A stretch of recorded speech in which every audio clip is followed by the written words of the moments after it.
मैं मिस्टर राहुल मल्होत्रा की गेस्ट हूँ, रूम नंबर 203। वो मुझे एक्सपेक्ट कर रहे हैं। आपका नाम मैडम? मोनिका। मोनिका क्या? सिर्फ Monika. 1 second, I'll just call him. Mister Rahul Malhotra आपके लिए गेस्ट है, miss Monika. Yes sir, room number 203 second floor. Thanks.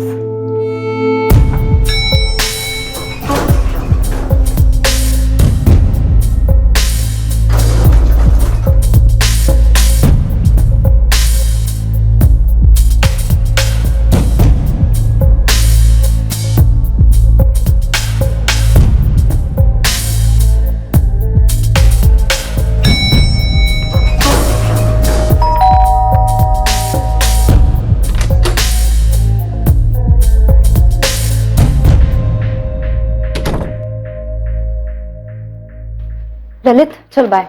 हाँ सुन इंदा, ये एक नए गेस्ट ने चेक इन किया है ना, राहुल मल्होत्रा फ्रॉम सूरत। हाँ, चेक इन के बाद एक फीमेल गई थी उसके रूम में, गेस्ट। तो इसमें नया क्या है? चल बाय। चल बाय।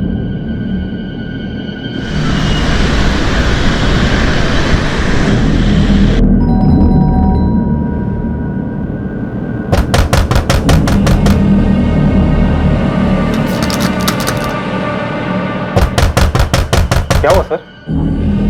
कोई दिखने रहा बंटी? कब से दरवाजा नॉक कर रहा हूँ, कोई दरवाजा नहीं खोल रहा।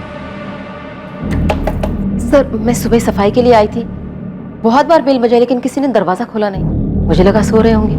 लेकिन माला 10 बजे का चेकआउट टाइम था इनका, अब तो 11 बजने को आए हैं। दरवाजा खुल जाना चाहिए था अब तक तो।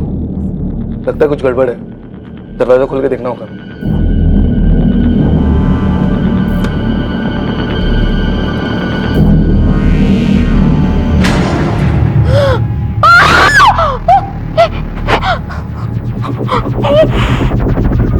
Sir, CCTV footage.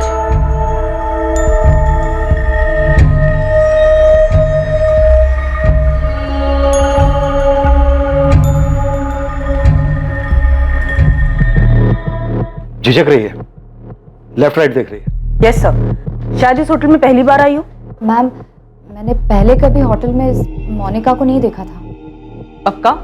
100% तो नहीं कह सकती, अक्सर ऐसे गेस्ट हैवी मेकअप और विग्स पहनते हैं। तो इसका मतलब हिल्डा तुम्हारे होटल में इस तरह की फीमेल गेस्ट आती रहती है? एक्चुअली मैम वो हिल्डा तुम जानती हो ना ये इलीगल है। मैम, मैं तो सिर्फ एक एम्प्लॉय हूँ, मैंने कुछ नहीं। तुम्हें कुछ करना भी नहीं है। तुम सिर्फ उन सभी लड़कियों की डिटेल्स दो जो तुम्हारे होटल में रेगुलरली आती जाती रहती है। जी।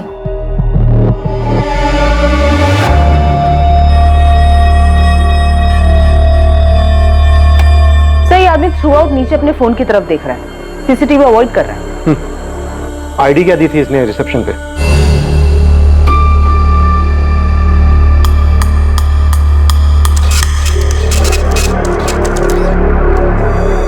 Thank you sir. ये साइन कर दीजिए sir. Room number 203 second floor, lift से राइट, सेकेंड रूम है sir. Thanks. Thank you. Booklet driving license है सर, राहुल मल्होत्रा नाम है लाइसेंस पर, सूरत का एड्रेस है। सर मैंने इस लाइसेंस को वेरीफाई करने के लिए सूरत आरटीओ ऑफिस भेज दिया। होटल से कोई नंबर मिला? सर होटल फॉर्म पे जो नंबर दिया गया है वो नंबर फर्जी है, ऐसा कोई नंबर है ही नहीं। अगर नंबर फर्जी है तो फिर हो सकता है ड्राइविंग लाइसेंस भी फर्जी हो।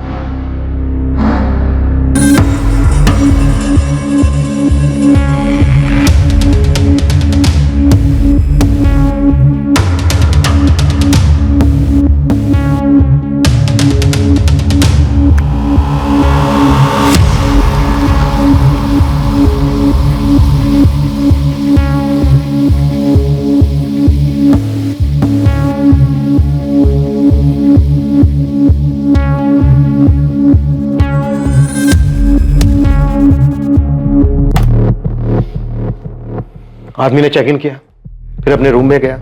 उसके थोड़ी देर बाद वो होटल बार में गया, वहां वो औरत उसे मिली। उसके थोड़ी देर बाद वो वापस अपने रूम में आया और उसके 10 मिनट बाद वो औरत उसके रूम में गई। हाँ सर, और उसके बाद अगले दिन? हाँ मैम, पूरे वक्त नीचे सेलफोन की तरफ देखकर बात कर रहा था। मैडम वाकई में मैंने उसका फेस ठीक से नहीं देखा। ललित, हमने सीसीटीवी फुटेज देखा है और उसमें साफ साफ दिखाई दे रहा है कि तुम्हारे और इस राहुल मल्होत्रा के बीच में बातचीत हुई है। क्या बात हुई थी?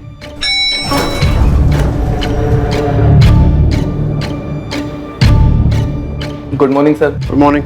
Have a nice job sir. या लेफ्ट साइड अवॉइड कीजिएगा सर, थोड़ा काम चल रहा है। फिर ललित क्लीनिंग स्टाफ के साथ ऊपर रूम में गया और हमें फोन किया।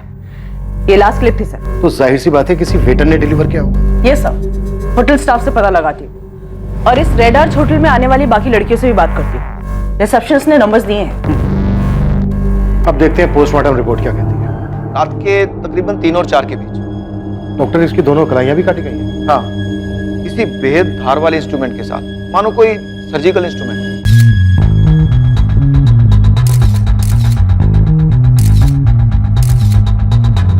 डॉक्टर, क्या कातिल का मेडिकल बैकग्राउंड हो सकता है? पॉसिबल है, पर यह हत्यारा निहायत ही विकृत इंसान है। हत्या के बाद लाश के साथ अननेचुरल सेक्स और कॉन्डम यूज किया गया। विक्टिम शायद एक सेक्स वर्कर रही होगी, मे भी इसकी पहली मीटिंग रही हो। विक्टिम की आंखों पर स्कार्फ, इसके हाथों में हथकड़ी, शायद किलर खुद लाया था। या ये भी हो सकता है कि ये सेक्स वर्कर ये सब खुद अपने साथ लाई हो, अपने क्लाइंट की अजीबोगरीब डिमांड पूरी करने के लिए। जैसा भी हो, पर आपका मुजरिम एक पढ़ा लिखा मेडिकल बैकग्राउंड वाला शातिर और विकृत साइकोपैथ मालूम होता है। अज्ञात औरतों को शिकार बनाने वाले साइकोपैथ्स इन्वेस्टिगेशन के लिए सबसे ज्यादा पेचीदा साबित होते हैं। जुर्म का मकसद अक्सर एक बीमार दिमाग की कल्पना में छुपा होता है और अक्सर ऐसे हत्यारों की कोई हिस्ट्री नहीं, इनका कोई गैंग नहीं होता, पर इनकी मोडस ऑपरेंडी काफी शातिर होती है। लेकिन सवाल यह था कि 26 अगस्त की रात को मुंबई के होटल रेड आर्क में हुई भयंकर हत्या क्या वाकई में एक साइको का काम था? बंटी, तूने हमें पहले क्यों नहीं बताया कि तू रूम नंबर 203 में खाना और शराब लेके गया था? मैडम, मुझसे किसी ने पूछा ही नहीं और वो मैनेजर ने भी नहीं बोला कि आपको बताने का है ऐसा कुछ करके। अब मैं पूछ रही हूँ, क्या देखा तूने रूम में? कुछ खास नहीं मैडम। एक लड़की का मर्डर हुआ है, सब खास है, बोल।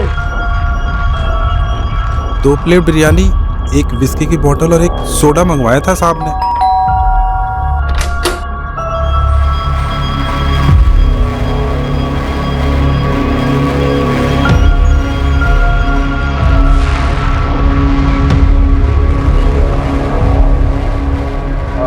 मैडम, और कुछ लगेगा? किचन क्लोज होने वाला है। नहीं, तुम जाओ और सुबह तक डिस्टर्ब मत करना।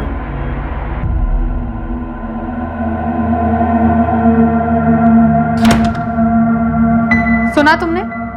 जी मैडम।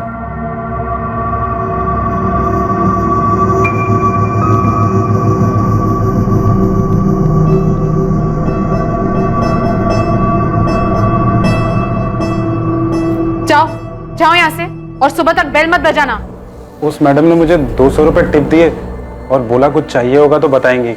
फिर मुझे गुड नाइट बोला, फिर मैंने भी उनको गुड नाइट बोला और वहां से निकल गया। तूने उस आदमी का चेहरा नहीं देखा? बिल्कुल नहीं देखा? ध्यान ही नहीं दिया मैडम।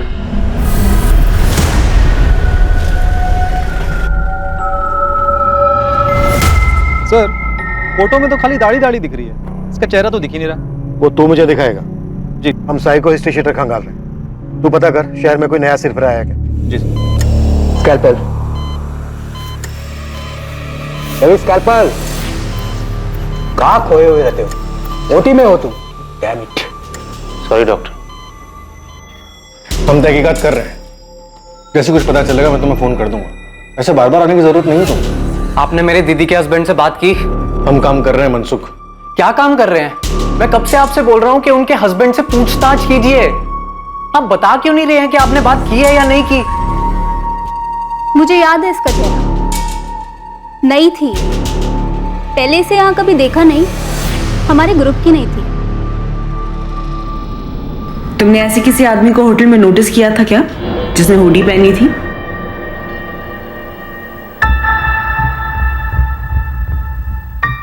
ध्यान नहीं दिया।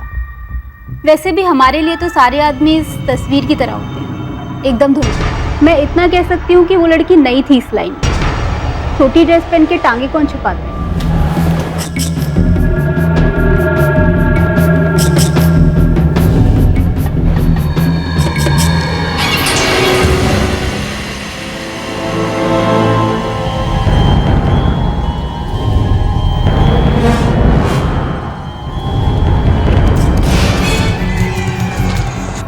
हिल्डा। Yes ma'am. क्या कोई ऐसी बात है जो तुम लोगों ने हमें ना बताई हो? नो मैम, ऐसी कोई बात नहीं है। तो फिर ये कैसे नहीं बताया? कि रात को उस राहुल और मोनिका ने अपने रूम में खाना और शराब मंगाई थी? मैं ड्यूटी पर नहीं थी ना मैडम। तुम लोग करते रहो मेरी ड्यूटी और उसकी ड्यूटी, पर हम लोग अपनी ड्यूटी करेंगे और तुम सबको चार्जशीट में घसीटेंगे। उसके बाद तुम सबकी वाट लगेगी, समझी?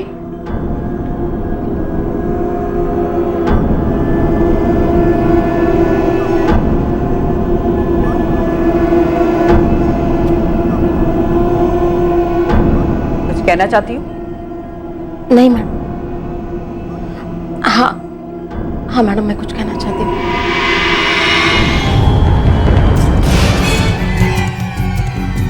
पुलिस अभी केस के सारे एंगल्स खंगालने में लगी हुई थी और इसी बीच जब तक वो अपने मेन सस्पेक्ट बंटी तक पहुंचे वो फरार हो चुका था।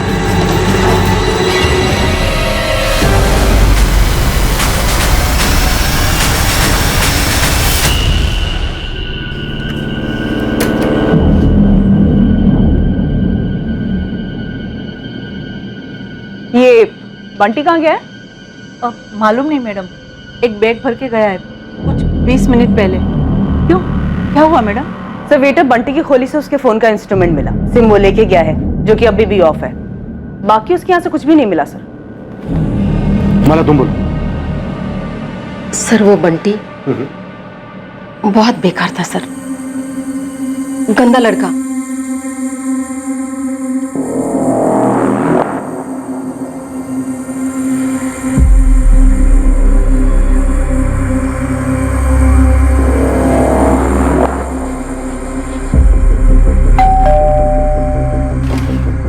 मैडम डिनर ले आओ।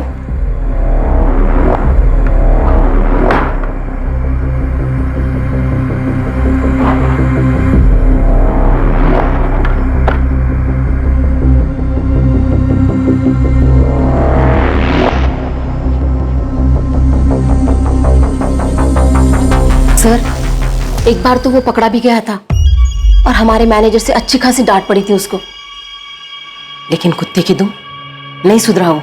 बंटी ने उस रात भी कुछ किया था माला?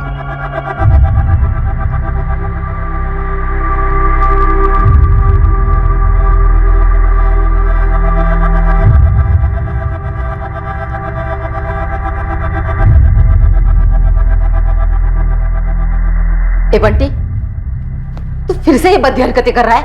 ए तेरी वीडियो तो नहीं उतारी ना बुड्ढी? चल निकल यहाँ से, हवा आने दे थोड़ी। और सुन, अगर किसी से शिकायत की ना तो किसी दिन काट डालूंगा। चल निकल।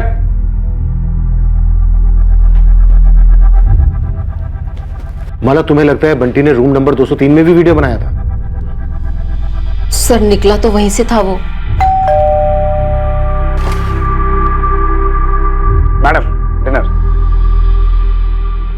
सर जब मैंने बंटी से क्वेश्चन किया तो जाहिर सी बात है उसने नहीं बताया अपनी इस लत के बारे में, और शायद कल रात को जब मैं माला से बात कर रही थी होटल में तब उसने देख लिया हो और भाग निकला। और तुम कह रही हो कि होटल वालों के पास उसका सही एड्रेस तक नहीं है? यस सर, नहीं है। यहाँ वहां से पूछ के मैंने उसका एड्रेस निकलवाया, तब तक काफी देर हो गई। दोनों रिसेप्शनिस्ट, मैनेजर, सारा स्टाफ सबकी जम के क्लास लेके होटल चला रहे हैं, मजाक कर रहे हैं क्या? फिर मिले हुए हैं सबके सब? रेड आर्क होटल के पूरे स्टाफ से कड़ी पूछताछ की गई, पर किसी भी स्टाफ के पास वेटर बंटी की कोई जानकारी नहीं मिल पाई।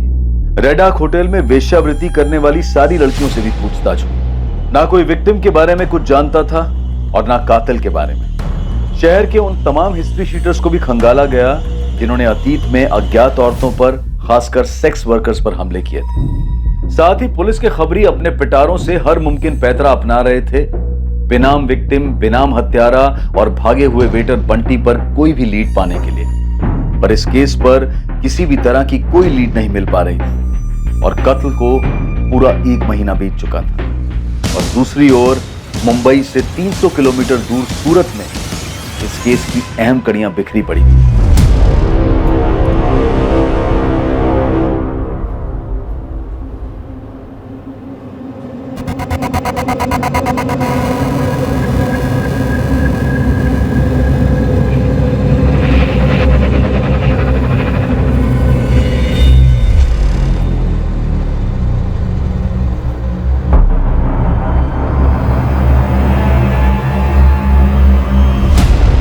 ड्राइविंग लाइसेंस पे सूरत का एड्रेस है। पूरे चांसेस हैं कि ये सूरत में बना होगा। तो हो सकता है ये कातिल भी सूरत का हो। यस सर, किसी एडल्ट डेटिंग साइट के जरिए या फिर किसी एस्कॉर्ट सर्विस के जरिए सेक्स वर्कर को मंगवाया हो, अपनी विकृति पूरी कर ली और वापस सूरत चला गया होगा। सस्पेक्ट और विक्टिम दोनों की फोटोग्राफ सूरत पुलिस हेडक्वार्टर में भिजवा दो, वो अपने सभी थानों में भिजवा देंगे सर। और वेटर बंटी पर क्या लीड है? बंटी के कॉल रिकॉर्ड्स निकाले मैंने सब, पर शक करने जैसा कुछ भी नहीं है। फरीदा, खबरी राजू को बोलो कि वेटर बंटी के साथ साथ विक्टिम की आइडेंटिटी की लीड पता करने पर भी लग जाए। Right sir.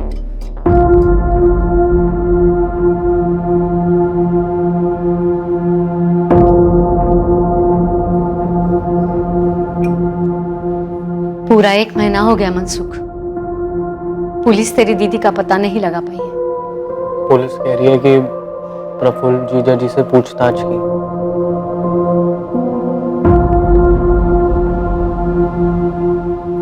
मैं कह रही हूँ प्रफुल्ल जिम्मेदार नहीं है, खोट तेरी बहन में ही था। तूने बाकी सब कुछ पुलिस को बता दिया? वो बहुत पहले का था मम्मी।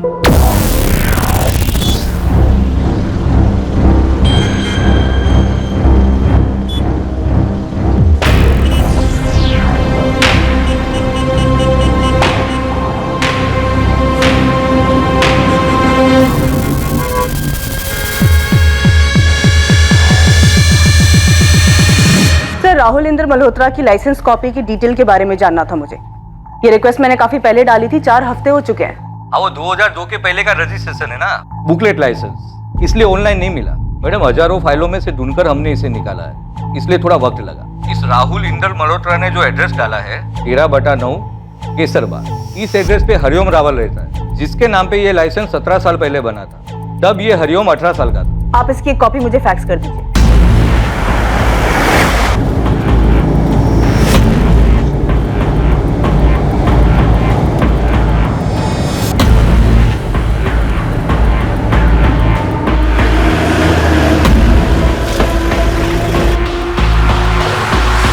नमस्ते मैडम, मैं मन्नू। वो राजू खबरी ने आपकी हेल्प करने के लिए भेजा है। राजू ने पूरा केस समझा दिया ना? हाँ madam, A to Z। Madam, ये दाढ़ी वाले की फोटो मैंने मेरे लड़के लोग में बांट दी है। चल आजा बैठ जा, आजा। उस दाढ़ी वाले का नकली एड्रेस मिल गया है, केसर बाग पास में ही है सर। भाई साहब, आगे से एक लेफ्ट आएगा, वहां से सीधा सीधा।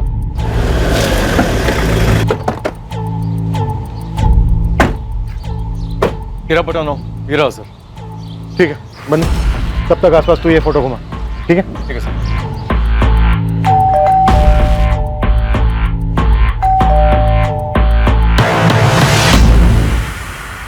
जी, हरिओम रावल। हाँ, ये आप हैं? ये तो मेरी बचपन की फोटो है, लेकिन हुआ क्या है? आप लोग हैं कौन? साहब, छोटा मुंह बड़ी बात, लेकिन भाभी के बिना ऐसा कब तक चलेगा? मुझे तो खाली यही 2 सब्जी बनाने को आती है, वो भी भाभी ने ही सिखाया है। साहब, भाभी कहाँ चली गई? क्या पता बाबू, खुद चली गई है या फिर सोचता हूं तो मेरा दिमाग सुन पड़ जाता है। और वो उसका भाई मनसुख, वो मेरे ऊपर शक कर रहा है, पुलिस को मेरा नाम बता रहा है। वो ये ले जाओ, मैं दुकान जा रहा हूं।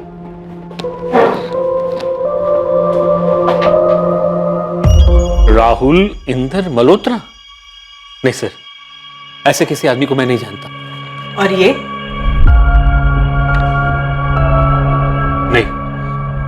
नहीं मैम, नहीं जानता हूं मैडम इसे। वैसे ये तस्वीर इतनी साफ भी नहीं कि मैं अच्छी तरह पहचान सकूं इसे। हरिओम, अच्छे से याद करके बताओ, आपने अपना ड्राइविंग लाइसेंस किसी के हाथ में दिया था? किसी बैंक में, किसी हॉस्पिटल में, या फिर किसी फॉर्म के साथ? नहीं सर। सर वैसे ये इंदर मल्होत्रा है कौन जिसने मेरे लाइसेंस से फर्जी लाइसेंस बनवाया? ये वही है जिसने मुंबई में एक बहुत ही क्रूरता से हत्या की। क्या?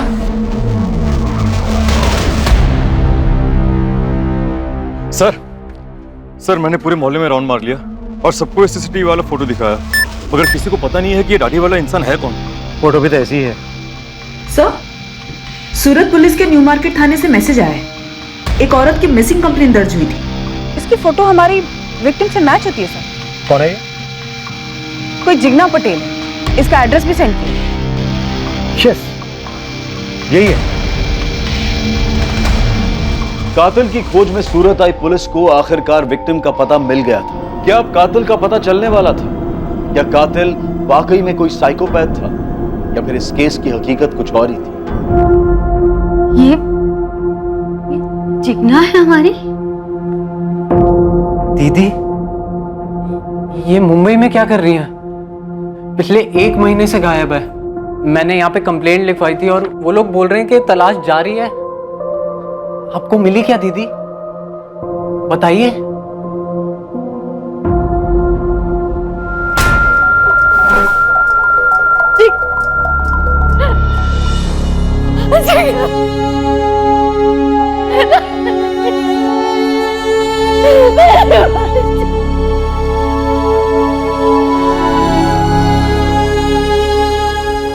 छब्बीस अगस्त की रात तुम कहां थे?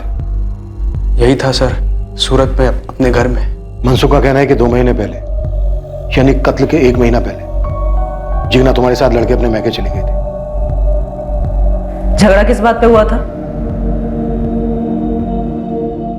शादी के बाद पहले 2-3 महीने सब ठीक चल रहा था, लेकिन अचानक से जिग्ना बदल सी गई थी। क्या बात है? तुम ही बताओ जिग्ना, क्या बात है?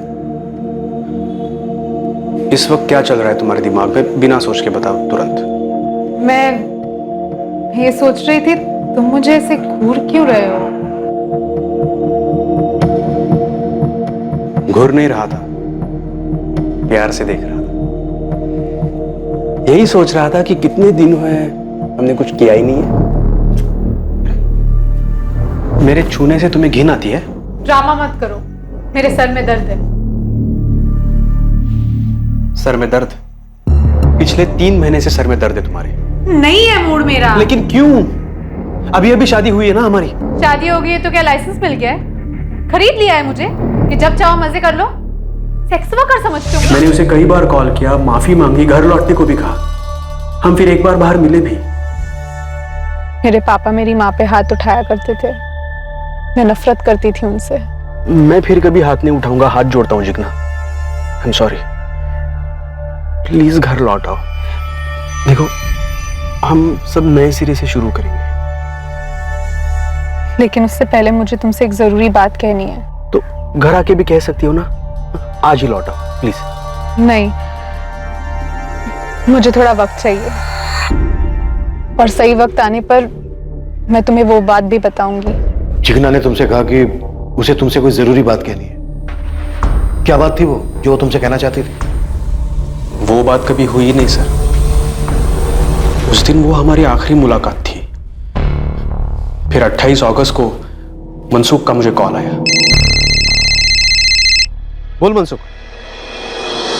नहीं, तेरी दीदी तो घर नहीं आई। बात क्या है? क्या? परसों जिग्ना ये कहकर गई थी कि वो मेरे घर आ रही है। जिग्ना का भाई मनसुख तो यही कह रहा है। ऐसे कैसे हो सकता है सर? उसने मुझे फोन तक नहीं किया।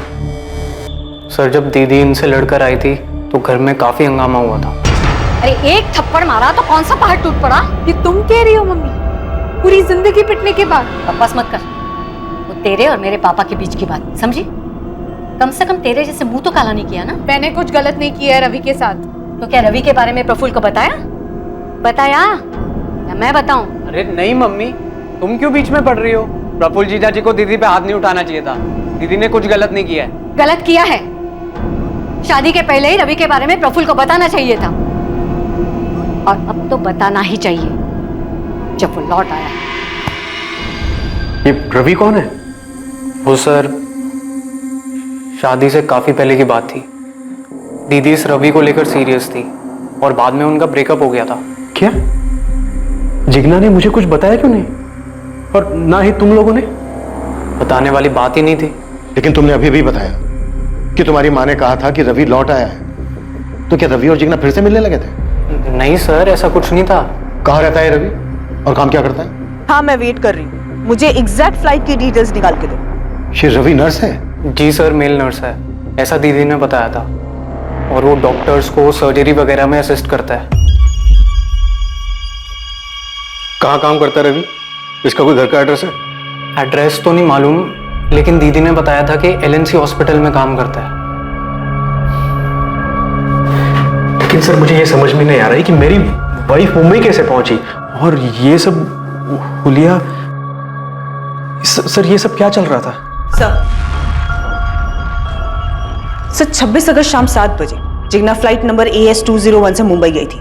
एयरलाइन ने बुकिंग डिटेल भेजी है। सर लेकिन मुझे कुछ नहीं बताया था जिग्ना ने मुंबई के बारे में। और हमें दीदी ने बोला था कि वो अपने घर वापस प्रफुल्ल के पास जा रही हैं। कहाँ जा रही हो दीदी? मैं वापस अपने घर जा रही हूँ। मेरी प्रफुल्ल के साथ सुलह हो गई है। इससे अच्छी खबर तो सालों में नहीं सुनी मैंने। बाकी का सामान मनसूख के हाथ भिजवा दूं? नहीं, 2-3 दिन बाद मैं खुद आकर लेके जाऊंगी। चलती हूँ, बाय। और एयरपोर्ट से सीधा रेड आर्च होटल पहुंची होगी। पर सवाल यह है कि क्यों, और वो भी एक एस्कॉर्ट के रूप में। माजरा क्या है?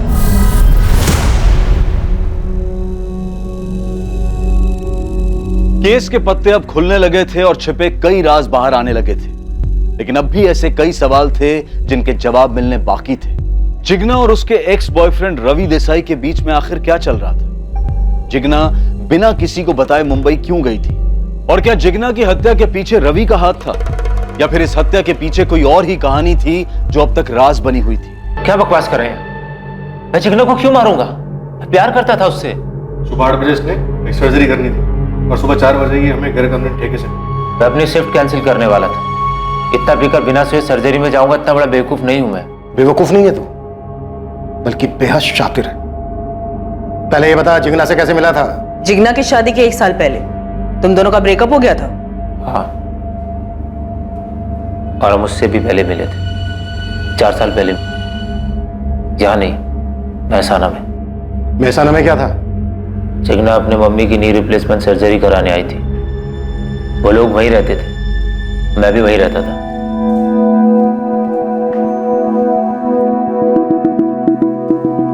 फर्स्ट क्लास गई सर्जरी।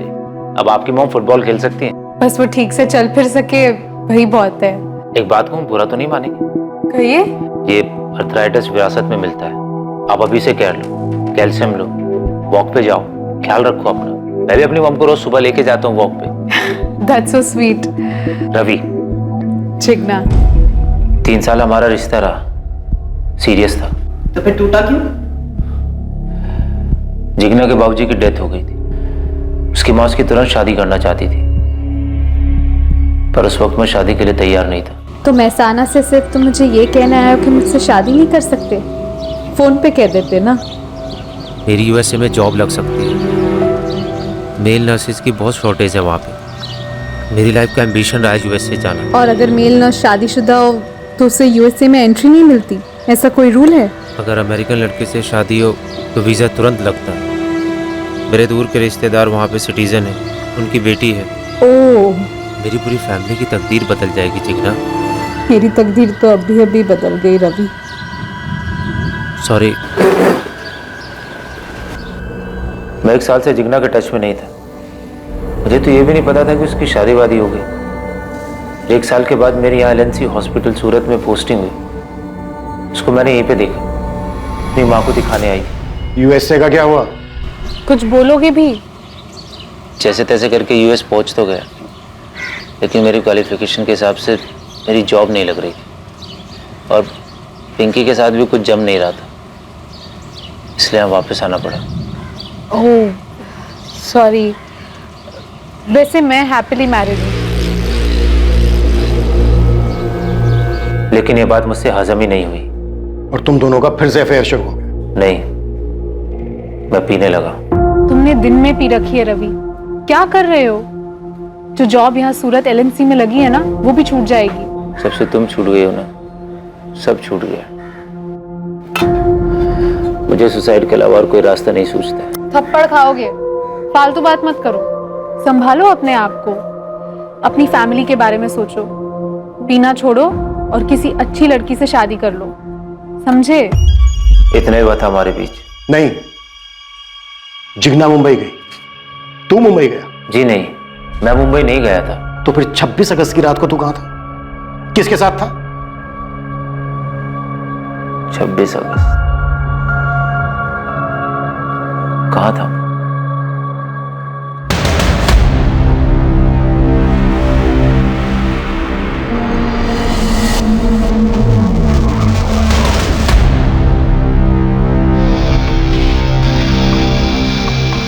हाँ मैम, ये दोनों तो मुझे अच्छी तरह से याद है।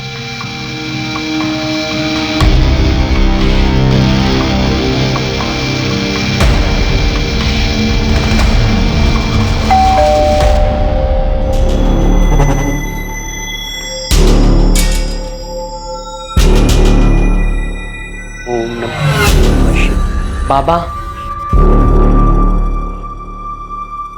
बोलो बेटा। मुझे आपको कुछ बताना है। अरे सब मारना नहीं साहब, सब मारना नहीं साहब, सब उस औरत के मर्डर मेरा कोई हाथ नहीं है साहब। तब फिर तेरे पैर क्यों भाग खड़े हुए राजा? मुंबई से डायरेक्ट कोंकण, ऐसे ही टाइम पास के लिए। और क्या क्या करता है तू टाइम पास के लिए? कुछ नहीं साहब। याद आया कुछ? कहाँ था 26 अगस्त की रात को? सर बस मुझे इतना याद है, मैंने बहुत ज्यादा पी ली थी। इसके अलावा मुझे कुछ याद नहीं है। गलत। उस रात तूने जिग्ना को मुंबई भेजा बाय फ्लाइट, तो खुद भी गया बाय रोड। फिर मुंबई के मलाड एरिया के रेड आर्च होटल में गए तुम दोनों। उस होटल के रूम नंबर 203 में तूने जिग्ना का मर्डर किया, फिर उसकी लाश के साथ रेप किया। अब बता, तूने हरिओम रावल के लाइसेंस की फर्जी कॉपी कैसे बनाई? सर मैं किसी हरिओम रावल को नहीं जानता। तूने मेरे ड्राइविंग लाइसेंस की फर्जी कॉपी बनाई? क्यों? मुझे आपकी गाड़ी ले जानी थी घुमाने। बोल, किसने की थी मदद तेरी? किसी ने नहीं। इस चिकना का मुंबई में एस्कॉर्ट बनने का क्या माजरा था? तू उसे धंधे पर बैठाने की सोच रहा था? जिग्ना मुंबई क्यों आई थी उस हुलिये में? यही तो मैं आपसे पूछना चाहता हूं, क्यों?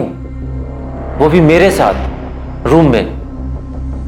आप लोगों ने होमवर्क ठीक नहीं किया है। पता नहीं उसके और मेरी आखिरी मुलाकात में क्या हुआ था। रवि, ये हमारी आखिरी मीटिंग है। मैं अब तुमसे नहीं मिलूंगी। मेरी मैरिड लाइफ अफेक्ट हो रही है। एक दोस्त होने के नाते मुझे जो करना चाहिए था मैंने किया तुम्हें सहारा देकर। अब तुम खुद संभालो। All the best. नहीं नहीं, देखो तुम्हें अपनी मैरिड लाइफ डिस्टर्ब करने की जरूरत नहीं है। बस मुझे छोड़ के मत जाओ। हम पुरानी क्वेश्चन मेंटेन कर सकते हैं। इतनी जोर से मारा था, सोचा नहीं था किसी लड़की में इतनी ताकत हो सकती है। बहुत होती है मिस्टर। अच्छा ये बताओ, और कुछ हुआ था उस दिन? एक और आदमी था जो उन दोनों पर नजर रखे हुए था। अभी याद आया। कौन आदमी?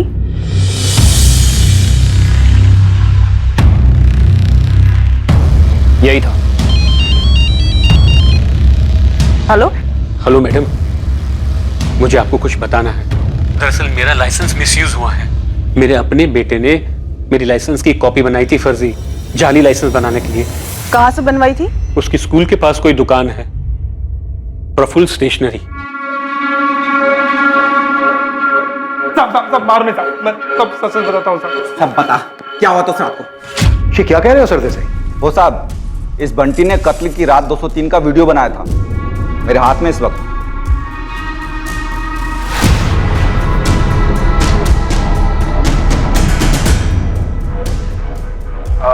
मैडम और कुछ लगेगा?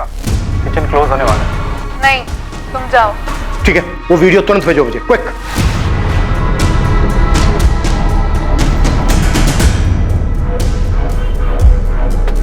मैडम, स्केलपेल तो ये भी बेचता है। प्रफुल्ल पटेल, तुम बच्चों की किताबें बेचने के अलावा फोटोकॉपी भी करते हो, बायोलॉजी बॉक्स भी बेचते हो जिसमें स्कैल्पेल भी होता है। बाबू सच बोल, तेरी मालकिन का भयंकर तरीके से मर्डर हुआ। ये देख। साहब, मैंने आपसे झूठ बोला कि उस रात प्रफुल्ल साहब घर पर ही थे। दरअसल शाम को वो बैग पैक करके कहीं निकल गए और अगले दिन सुबह लौटे। नमस्ते साहब। बाबू, किसी ने फोन किया था, पूछा मेरे बारे में? नहीं तो साहब। मेरे लिए नहाने का पानी गर्म करो। हाँ ठीक है सर। नहीं, तुम जाओ और सुबह तक डिस्टर्ब मत करना।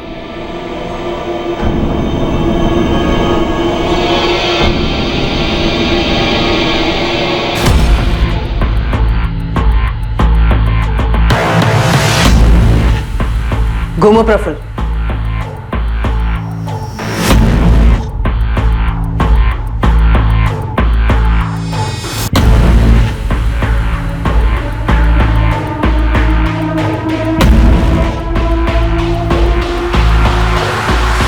प्रफुल्ल पटेल, सारे सीसीटीवी कैमरास को पीठ दिखा के तूने हमें धोखा दिया।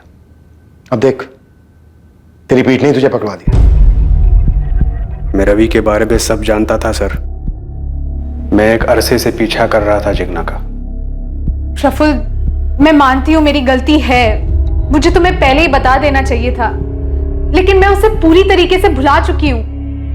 वो मेरे लिए एक याद तक नहीं बना। देखो, मैं अब तुमसे और सिर्फ तुमसे प्यार करती हूँ। और सेक्स सिर्फ उससे करती हो? नहीं। जब रिश्ता था तुम्हारा, सेक्स होता था ना? सीरियस रिलेशन था, और हाँ, सेक्स भी होता था। जिग्ना, तुम पहली औरत हो मेरी लाइफ में। मेरे लिए सब कुछ तुम ही थी। अब भी हो प्रफुल्ल। तुमने जो देखा वो कुछ भी नहीं था। अब कैसे समझाऊं तुम्हें? रवि अचानक से मेरी लाइफ में वापस लौट आया, लेकिन हमारे बीच में ऐसा कुछ भी नहीं है। उसके बाद मैंने उसे फोन पे बहुत पटाया, माफी मांगी, तब जाके वो मुझसे मिलने आई। प्रफुल्ल, मैं चाहती हूँ हम दोनों सब कुछ भुलाकर एक नए सिरे से शुरू करें, और तुम मुझ पर कभी हाथ नहीं उठाओगे, और रवि को लेकर कोई सवाल जवाब नहीं करोगे। नहीं करूंगा, प्रॉमिस। जिग्ना, मैं भी नए सिरे से हमारा रिश्ता शुरू करना चाहता हूं, लेकिन मेरी एक छोटी सी विश है जो तुम्हें पूरी करनी होगी। क्या? देखो, मुझे लगता है कि हम दोनों के बीच में, खासकर बेडरूम में, काफी टेंशन सा रहा है। आज के बाद ऐसा कभी नहीं होगा, आई प्रॉमिस। जिग्ना, मुझे मेरी एक सीक्रेट फैंटेसी पूरी करनी है। कोई सुनेगा तो गलत लगेगा, लेकिन ऐसी कौन सी फैंटेसी है? मैं भी तो सुनूं। मुझे रोल प्ले करना है। कैसा रोल प्ले? जैसा हम दोनों किसी अलग शहर में अजनबी बन के मिले, तुम ग्लैमरस कॉल गर्ल हो और मैं स्टाइलिश क्लाइंट। लगता है मेरी गैर हाजिरी में तुम्हारा दिमाग कुछ ज्यादा ही चल रहा है। जिग्ना, प्लीज, मुझे सिर्फ ये एक फैंटेसी पूरी करनी है। देखो, एक बार हमारी फैमिली शुरू हो जाएगी ना, तो ये सब हो नहीं पाएगा। प्लीज, ना मत करो, प्लीज। प्रफुल्ल, मैं प्यार करती हूँ तुमसे, और अगर तुम्हें इससे खुशी मिलेगी तो व्हाई नॉट। हम प्यार करने वाले पति पत्नी हैं, हमारे बीच में सब जायज है।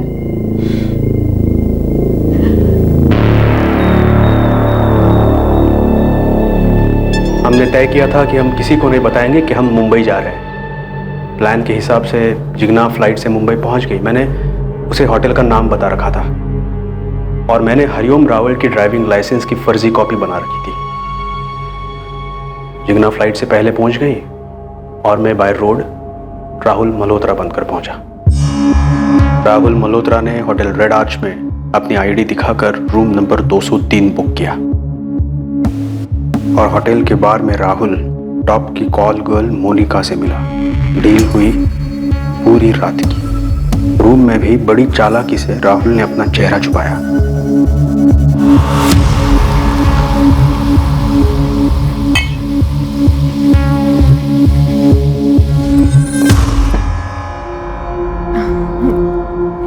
प्रफुल्ल, मुझे चक्कर आ रहे हैं। अब ये रोल प्ले बंद करते हैं ना, प्लीज, और आगे कुछ करते हैं।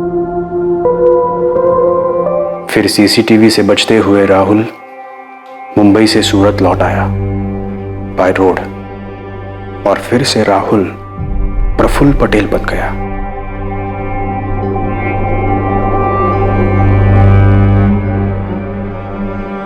प्रफुल्ल, तुझे अभी भी यकीन नहीं कि शादी के बाद जिग्ना का राहुल के साथ कोई गलत संबंध नहीं था? नहीं। प्रफुल्ल पर अपनी पत्नी जिग्ना के साथ बलात्कार करने और कत्ल के चार्ज लगे, और मुकदमा बहुत जल्द शुरू होने की उम्मीद है। जिग्ना के भाई और मां को इस बात को स्वीकार करने में समय लगेगा कि जिग्ना अब इस दुनिया में नहीं रही।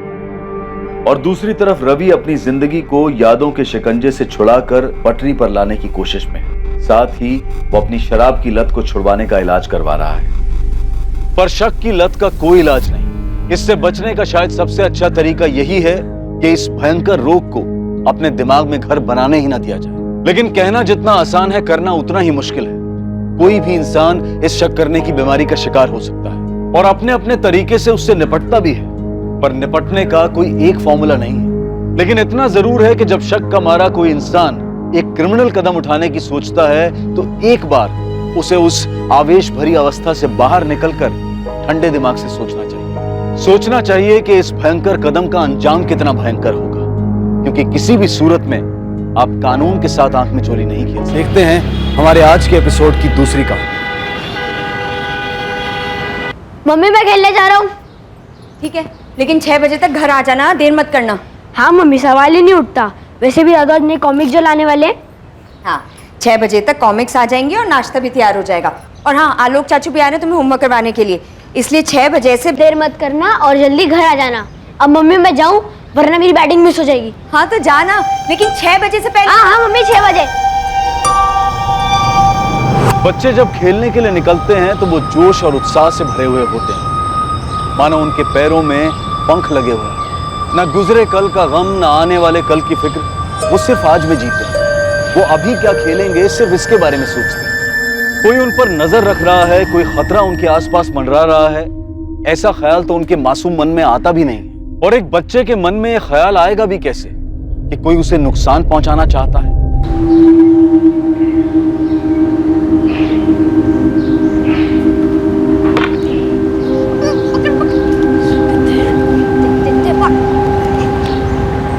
चल रवि, इस बार हम दोनों एक टीम में। नहीं यार गोलू, मुझे जाना है। अरे बाप रे, 6:15 हो गए। चल यार मैं चलता हूँ। अरे अभी शाम होने में टाइम है रवि, चल एक मैच खेल लेते हैं ना। हाँ यार, हम लोग रोज तो 7 बजे तक खेलते हैं। हाँ। नहीं यार, आदमी को जाना है। मम्मी को बोल के थे 6 बजे तक आऊंगा, अभी 6:15 हो गए। चल यार मैं चलता हूँ। गोलू को मेरा बैट ले जाना। अपनी माँ से किए वादे के अनुसार रवि 6:15 बजे ही खेलना छोड़कर घर के लिए निकल गया था। खेल का मैदान रवि के घर से सिर्फ 10 मिनट की दूरी पर था, लेकिन 16 जून 2018 की उस शाम रवि घर पहुंचा ही नहीं। दादाजी आधा घंटा तो हो गया रवि को यहाँ से गए, और हमसे तो रवि ने ये कहा था कि घर जा रहा हूँ। क्यों पंकज? अब कह रहा था मम्मी ने 6 बजे तक आ जाने को कहा है। रवि अभी तक घर नहीं लौटा, कहाँ जा सकता है?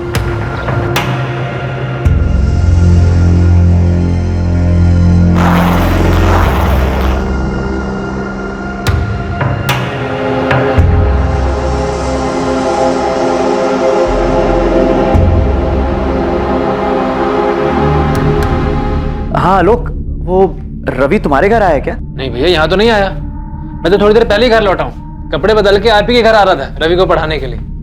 क्यों, क्या बात है? अरे वो रवि रोज की तरह शाम को घर से बाहर खेलने के लिए निकला था, अब तक घर नहीं लौटा है। भैया आप टेंशन मत लीजिए, कहीं कॉलोनी में कहीं होगा या आसपास की बिल्डिंग में कहीं गया होगा। मैं आ रहा हूँ, हम साथ मिलकर ढूंढते हैं। ठीक है।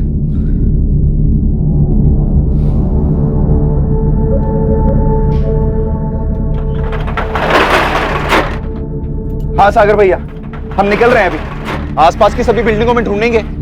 रवि बाबा जरूर अपनी धुनकी में किसी पड़ोस के घर में चले गए होंगे। हम ढूंढ के लेकर आते हैं आपके पास, आप परेशान मत होइए।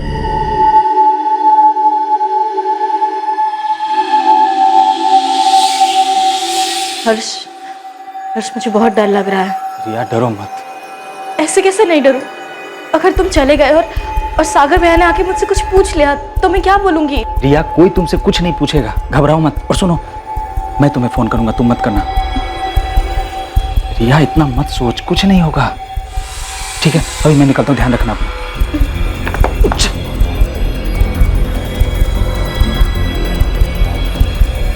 सुमन मैं जा रहा हूँ। अरे रे सुनिए, कहाँ जा रहे हैं आप? अरे तुमने सुना तो सही, वहां नीचे 202 में रवि मिल नहीं रहा है। जाके देखना तो चाहिए। सागर और विद्या बेचारे वहां पे। उन पे तरस खाने जाएंगे ना तो उल्टा वो हम पे बरसेंगे। रहने दीजिए आप। देखो सुमन, ऐसा कुछ नहीं होगा, बात को समझो। तुम्हारे बच्चा नहीं मिल रहा है उनका, मुसीबत में हो। मुसीबत में हम आ जाएंगे, सीधा शक हम पे जाएगा, आप कहीं जाने की जरूरत नहीं। सुमन, चाचा जी, भाभी, आप दोनों टेंशन मत लीजिए, रवि को हम ढूंढ निकालेंगे। सागर भैया, चल के मैदान के आसपास की बिल्डिंग्स में देखते हैं, रवि यही कहीं होगा। चलो।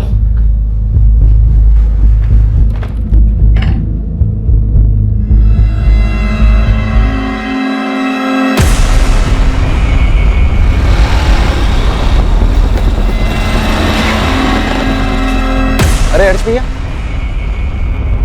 कहाँ जा रहे इतनी रात को? वो भी इतना बड़ा बैग लिए। अरे प्रशांत, वो अचानक ऑफिस से काम आ गया तो भाग जा रहा हूँ। 2-3 दिन में आ जाऊंगा। आपने रवि को देखा क्या? रवि? नहीं, क्यों, क्या हुआ? मिल नहीं रहा है शाम से। मिल जाएगा, यहीं कहीं होगा, ढूंढ लेंगे हम लोग। चलिए।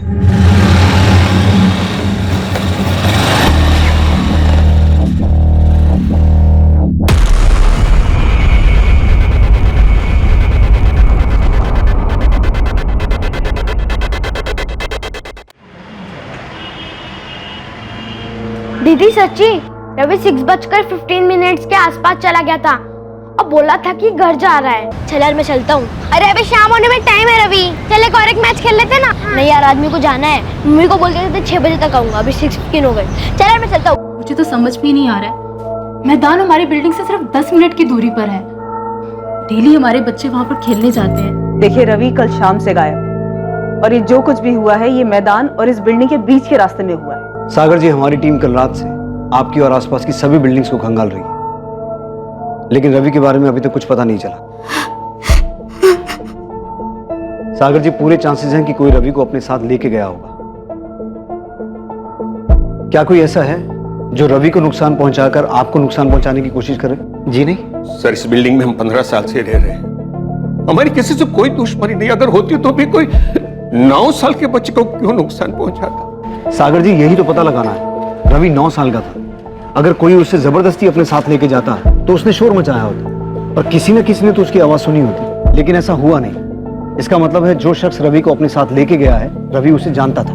सर, इस कॉलोनी की बिल्डिंग में भी सीसीटीवी नहीं है। मैंने आसपास के दुकान वालों से बात की, लेकिन ऐसा कोई भी सामने नहीं आया जिसने रवि को शाम को घर लौटते हुए देखा हो। आसपास के टोल नाकों और चेक पोस्ट पर रवि की फोटो भिजवाई थी, कुछ पता चला? नहीं सर, लेकिन हमारी टीम अलर्ट है, सभी गाड़ी को चेक कर रही है।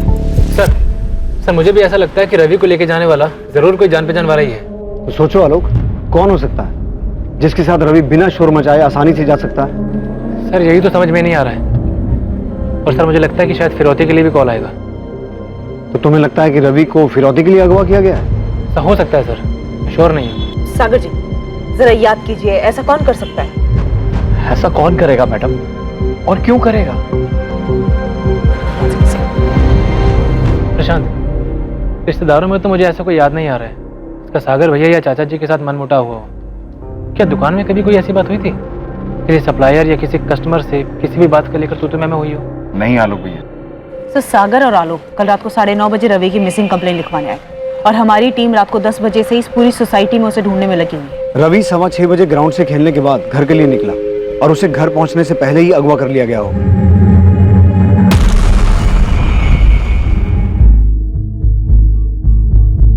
हमारी इन्वेस्टिगेशन 10 बजे शुरू हुई, यानी कि किडनैपर के पास 3.5 घंटे का टाइम था और अभी 12 घंटे बीत गए हैं, लेकिन फिरौती का कोई कॉल नहीं आया। आपका शक सही लग रहा है, ये काम किसी जान पहचान के आदमी का है। कोई ऐसा शख्स जिस पर रवि को पूरी तरह से भरोसा था।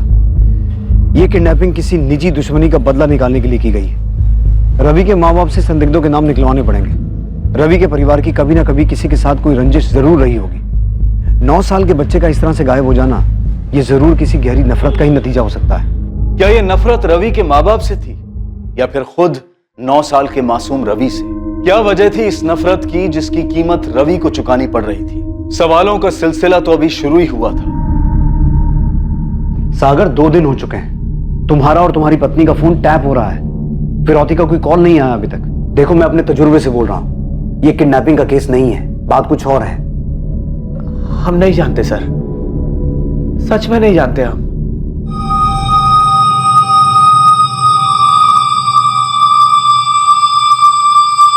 चाचा जी, मैं चलता हूं, दुकान भी खोलनी है।